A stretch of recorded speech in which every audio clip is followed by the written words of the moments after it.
नमस्कार, मैं हूं आपके साथ रोशनी शर्मा और आप देख रहे हैं खबर समय जगत। आइए नजर डालते हैं आज के मुख्य समाचारों पर। सरगुजा जिले के नए जिला आयुर्वेद अधिकारी के पद पर डॉक्टर केडी मिश्रा की नियुक्ति हुई है। इस अवसर पर खबर समय जगत ने उनसे मुलाकात कर उनकी कार्य योजना को समझने का प्रयास किया। डॉक्टर मिश्रा ने बताया कि कोविड-19 महामारी में आयुर्वेद से मरीजों को अत्यधिक लाभ हुआ है। उन्होंने कहा कि दिल्ली स्थित आयुर्विज्ञान संस्थान एम्स में भर्ती सैकड़ों रोगियों का इलाज किया गया, जिसमें से लगभग सभी मरीज स्वस्थ हुए। जिले में भी बड़े पैमाने पर काढ़ा वितरण किया गया, जिससे मरीजों को लाभ हुआ। आयुर्वेदिक औषधियों में गुरुचि, गुड़चारी, क्वाथ, त्रिकुट, चूर्ण इत्यादि का काढ़ा बनाकर रोगियों को दिया गया, जिससे रोगियों को अत्यधिक लाभ हुआ। 3 जिलों के एकमात्र जिला आयुर्वेद अधिकारी ने बताया कि आयुर्वेद चिकित्सालय का भ्रमण कर वहां की कमियों के बारे में शासन को जानकारी दे रहे हैं। शासन कमियों को दूर भी कर रहा है। इससे मरीजों को आयुर्वेदिक चिकित्सा से और अच्छी सेवाएं प्राप्त होंगी। वे खुद अपने सभी चिकित्सा अधिकारियों को आयुर्वेदिक चिकित्सा पद्धति से इलाज कर सेवाएं देने के लिए प्रेरित कर रहे हैं। नमस्कार, मैं माही सिंह, खबर समय जगत से। आज हम मौजूद हैं सरगुजा अंबिकापुर के मशहूर चिकित्सक डॉक्टर केडी मिश्रा जी के कार्यालय में। सर को बधाई देना चाहेंगे। वो आयुर्वेद जिला अधिकारी के रूप में पदस्थ हैं और उनसे जानते हैं उनकी जीवन शैली के बारे में कि उन्होंने अपने जीवन में क्या उतार चढ़ाव देखे हैं। तो सर आप बताइए। सर्वप्रथम मेरी पोस्टिंग शासकीय आयुर्वेद औषधालय दरिमा में 4 जून 1985 को हुई। मैं 5 जून 1985 को दरिमा में ज्वाइन किया और तब से मानव सेवा में वहाँ अनवरत लगा रहा। वहाँ की पब्लिक को उस समय चिकित्सकों की अति आवश्यकता थी, क्योंकि वहाँ कोई अन्य चिकित्सक उपस्थित नहीं थे। उनकी किसी की पोस्टिंग नहीं थी, और पोस्टिंग थी भी तो वो लोग रेगुलर नहीं रहते थे, जिस कारण वहाँ की जनता को बहुत परेशानियों का सामना करना पड़ता था। उनके पास अर्थाभाव भी था, कोई साधन भी नहीं था, तो पब्लिक अस्पताल तक आने में असमर्थ थी। यहाँ तक करना पड़ता था कि हमें उनके घर घर जाके उनकी स्वास्थ्य सेवा उसकी जांच करनी पड़ती थी और उन्हें चिकित्सा देनी पड़ती थी। यह कार्यक्रम अनवरत लगभग 15 वर्षों तक चलता रहा। 15 वर्षों बाद कुछ आर्थिक स्थिति वहाँ की जनता की सुधरी और लोगों के पास छोटे मोटे साधन उपलब्ध हो गए, तो लोग अस्पताल आना शुरू हुए। लेकिन अकेला चिकित्सक होने की वजह से तमाम दूर दराज से लोगों के संपर्क में वो चिकित्सालय रहता था, इसलिए मुझे बहुत समय तक व्यस्त रहना पड़ता था। ये कहिए कि मैं 18 से 20 घंटे तक अनवरत काम करता रहता था।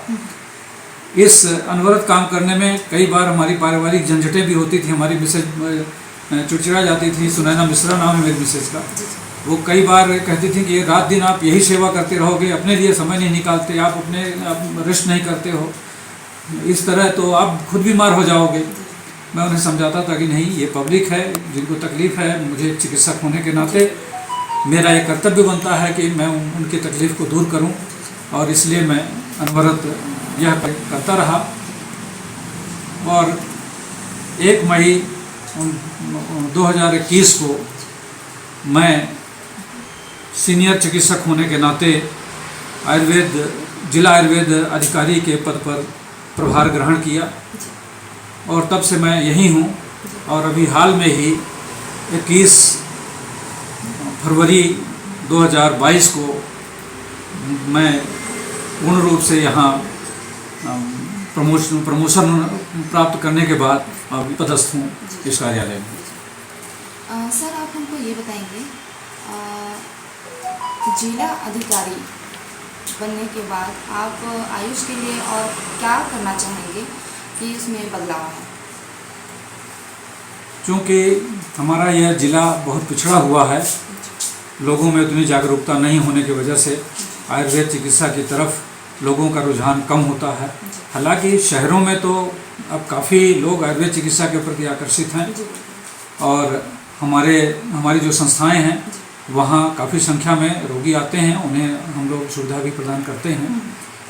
निश्चित रूप से जिला का अधिकारी होने की वजह से हमारे ऊपर जिम्मेदारियां बढ़ गई हैं, किंतु ये मेरी ड्यूटी भी है, मेरा कर्तव्य है कि मैं अपने इस विधा को और ऊपर ले जाऊं।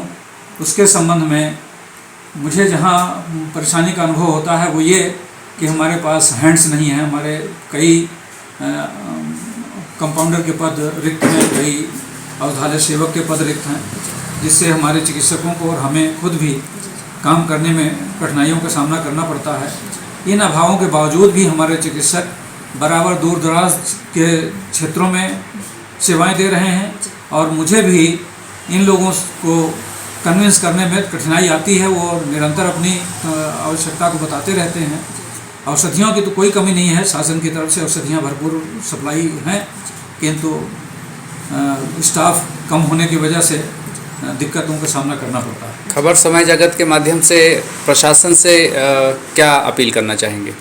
प्रशासन से यही अपील करेंगे कि संसाधन पर्याप्त हों तो हम और अच्छी से अच्छी सेवा हम अपने क्षेत्र की जनता को, अपने शहर की जनता को प्रदान कर सकते हैं। हमारे यहाँ पंचकर्म एक विधा है, यदि उसका सेटअप हमारे ज़िले में प्रशासन बढ़िया से सेटअप तैयार कर दे तो हम बहुत क्रॉनिक डिजीज़ भी हम औषधियों के माध्यम से, पंचकर्म के माध्यम से, जहाँ सर्जरी की आवश्यकता होती है ऐसे रोगों का भी हम पंचकर्म के माध्यम से चिकित्सा करने में सफल हों। पब्लिक को क्या मैसेज देना चाहते हैं आप खबर समय जगत की माध्यम से? जैसे कि अभी आप नवनियुक्त जिला आयुर्वेद अधिकारी बने हैं। मैं क्षेत्र की जनता से यही आह्वान करता हूं कि आप अपनी बीमारी आयुर्वेद चिकित्सा पद्धति से कराइए, क्योंकि यह चिकित्सा पद्धति निरापद है। कहीं कोई साइड इफ़ेक्ट नहीं होता इस चिकित्सा पद्धति से और कोई भी बीमारी समूल नष्ट हो जाती है और आप हमेशा के लिए स्वस्थ हो जाते हैं। इसी आह्वान के साथ मैं दोबारा कहूँगा अपने क्षेत्र की जनता को कि आयुर्वेद चिकित्सा से जुड़ें और आयुर्वेद से ही चिकित्सा करें। धन्यवाद। नए जिला आयुर्वेद अधिकारी के रूप में आपको नियुक्त किया गया है, तो आप इस जिम्मेदारी को किस तरह से निभाना चाहेंगे और आपके क्या नए कार्य होंगे? क्योंकि हमारे इस कार्यालय के अधीनस्थ 3 जिले हैं, बलरामपुर, सूरजपुर और सरगुजा। जिम्मेदारी तो बड़ी है, किंतु मैं सर्वप्रथम ये प्रयास कर रहा हूँ जब से मैं पदासीन हूँ यहाँ, कि सभी औषधालयों में, चिकित्सालयों में भ्रमण करके वहाँ की कमियों का आकलन करके और शासन को उन कमियों से अवगत करा रहा हूँ और शासन समय समय पर उन कमियों को दूर भी कर रही है।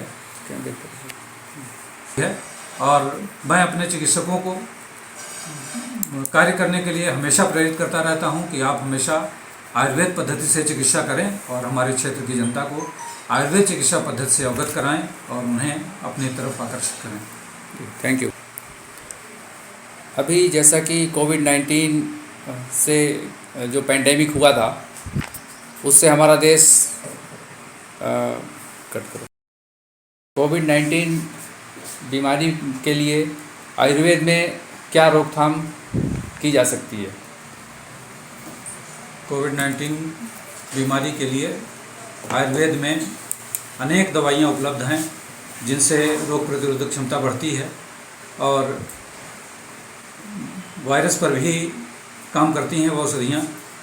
जैसे कि सेकेंड वेव में काढ़ा का वितरण बड़े पैमाने पर किया गया, पूरे देश में किया गया और उन काढ़ा वितरण से काफ़ी लोगों को लाभ मिला। यहाँ तक कि दिल्ली में जो एम्स है आयुर्वेद का, वहाँ पे तो स्पेशल रूप से वार्ड बनाकर और पूरी तरह से आयुर्वेदिक औषधियों के माध्यम से हजारों मरीजों को ठीक किया गया है। वहाँ एक भी कैजुअल्टी नहीं हुई, ये नोट करने की चीज़ है। तो हमारे आयुर्वेद में एक से एक बढ़कर दवाइयाँ हैं। गुड़ूची है, गुड़चादिक्वाथ है, त्रिकट चूर्ण है इनका काढ़ा यदि समय पर लेते रहा जाए तो इस बीमारी से बचा भी जा सकता है, और यदि किसी को कोई ग्रसित भी हो गया है तो इस रोग से मुक्त भी हो सकता है। जी, समय जगत से बात करने के लिए बहुत बहुत धन्यवाद। धन्यवाद। सरगुजा से खबर समय जगत के लिए जिला ब्यूरो चीफ सुशील मिश्रा की report. For latest news, subscribe to our channel and press the bell icon